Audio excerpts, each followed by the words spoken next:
Loktargar friends. Hey everybody, it's Jason Blaha here, and it's time for another Orc Mode workout. And we're easing into the concurrent periodization completely today. Today is repetition method. And as I outlined in the video yesterday, I will eventually start rotating repetition days with dynamic effort days on the back half of the week, and the front half of the week is going to stay max effort. I was going to try to do 4 sets of 8 today on my squats. But the third set, like my quads were cramping. You know, you got to have those quads for the broads, but that's all they could take. I'm going to have to build my work capacity on squats, right? We're regaining strength, but I really have to rebuild work capacity. It's like I was just floored after that. Now, is the conditioning work I'm doing going to help with that? Yes. My cardio, my kettlebell swings, all that stuff will contribute to it over time. But it's going to take time. And particularly in a small caloric deficit, you know, it could take longer than I'd like, but we're going to get there. We're going to get there. This is going to be an interesting year. It's going to be an interesting year for my changes, for my body composition, for everything that I'm doing, because we're going into full concurrent periodization. And it is actually 4 different performance elements. Really 5 if we count dynamic effort, because I'm going to be doing heavy weight with low reps. I'm going to be doing higher rep exercises, a combination of the two. We'll actually be doing weak point training. We're going to address all the different strengths and weaknesses in my movement patterns. That's why I'll be doing things like sumo deadlifts also. You know, we're going to address these different movement patterns. We need to get strong at everything. I need to be strong at every single movement pattern. I will be doing higher intensity cardio like GPP work, which I'm doing. I'll be doing list cardio. So it's going to be about overall athleticism and fitness at this point, guys, even though, yeah, we're calling it a work mode. And yes, I plan on looking thick and orky. The overall point here, though, is fitness, right? This is going to be all about fitness, all encompassing fitness, longevity, athleticism. Now, body composition is part of that.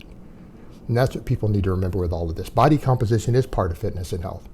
Right? You need to be lean and you need to have an above average amount of muscle mass to be truly fit. So we're going to work on all of that. But the diet and the conditioning training is going to sort a lot of that. And the strength training is just going to get my metabolism up and build the muscle and everything. But these repetition days are absolutely part of it. And that stuff I'll discuss more and more when we talk about concurrent periodization of how your different days feed into the other, right? The volume builds more hypertrophy and work capacity, which increases your heavy days. The heavy days increase your neuromuscular efficiency, which does change hypertrophy, but it also improves your work capacity because you're stronger for your volume days. And if you can move more weight for the same number of reps, you're going to grow faster. I thought today I was going to play with some sumo. Now, some people are going to say, why sumo? Because you guys remember when I was doing box squats and I wasn't pulling sumo, I was doing all those box squats when I was doing the conjugate method before. And I tried sumo out and I walked over and pulled 600 pounds sumo on my first day back in the UK after having not done sumo. Well, this is a weakness for me. I feel like that movement pattern, that wider stance is a weakness for me. And I know I'm going to eventually start incorporating speed boxes and stuff again, which will be wider stance. And, you know, this is all part of that same movement pattern. And I feel like I need to be strong at both the narrow stance, conventional, and the wider stance. Now, I prefer conventional. I think conventional is a better mass builder. I think it's a better strength builder.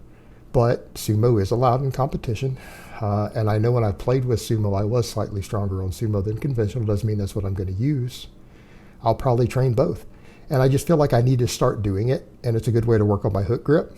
And I feel like I'm really weak in the bottom of sumo. Getting my hips in the right position is difficult for me with the wider stance. So I need to work on that. That's a strength imbalance that needs to be sorted. We need to be strong at everything. Every stance, every grip, everything. You know, we want to be as strong as possible. So this is a good start. I mean, I pulled a 425, and it was a pretty easy pull, but it really felt tight in my abductors and everything. And so I need to be better at those joint angles in the muscles. And especially when I get over to the speed boxes, I better have that loosened up a little bit when I start doing speed boxes with bands on dynamic effort squat days. I better have that sorted. So I figure I'll go ahead and mess with it now. And so what we'll do So again, it'll be concurrent, and we're going to have a slightly different recovery pattern. I'm going to do conventional on my max effort days, and I may play with Sumo for a while on my more volume-oriented days. And I'll work both of them.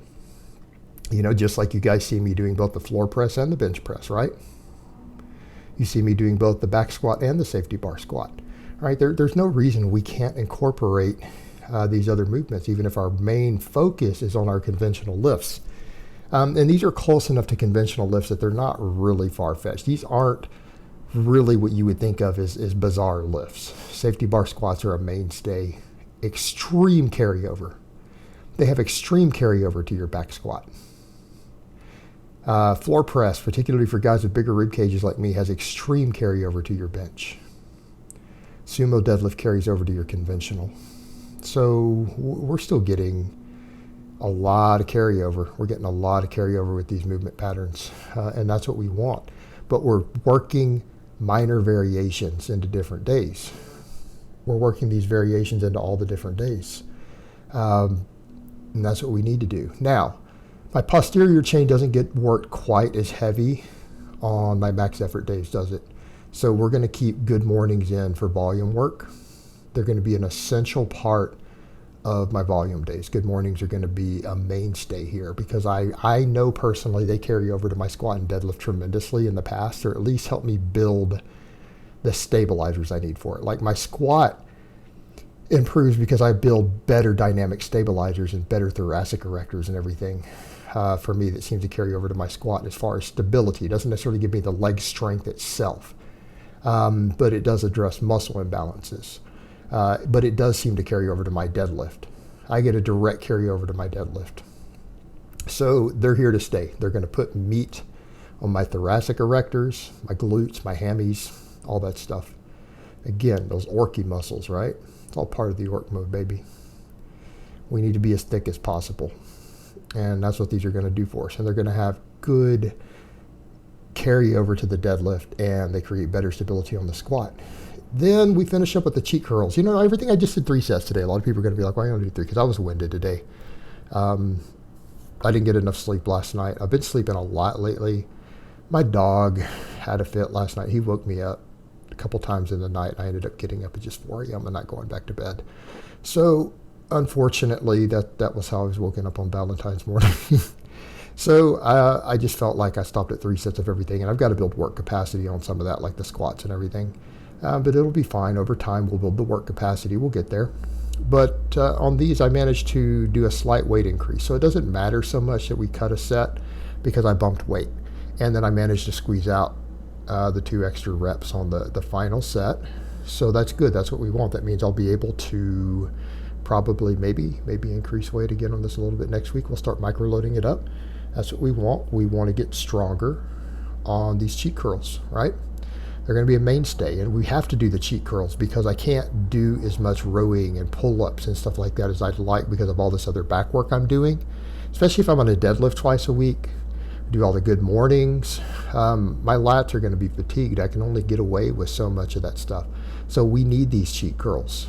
We need them. And to work both functions of the bicep, they're going to be an integral part of the training at this point. They need to be because we need big biceps and we need big delts to be an orc, right?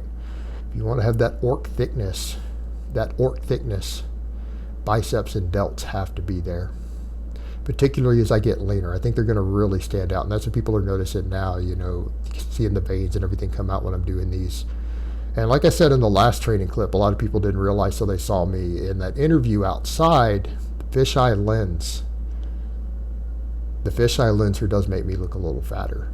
Does make me look a little fatter, but when you guys see me outside, and what I may need to do if I do a physique update eventually, I need to just be shirtless outside in the sunlight with a normal camera, so that people will understand I don't look the way you think I look. It's pretty funny now that people have seen some of that. They're like, oh, yeah, that's reality. This is a close-up fisheye lens and bad lighting.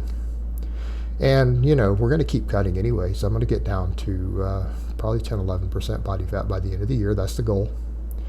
You know, we got pretty close to this last year's cutting goals. We dexed it at 17%. The goal was 15. It's not terrible, but we're going to continue to work down at this point. We're going to build strength, build conditioning, everything, and continue to get leaner and get as orky as possible. All right, guys, well, that's really all I have to say on that today. I hope it's been informative, and I will talk to you guys next time.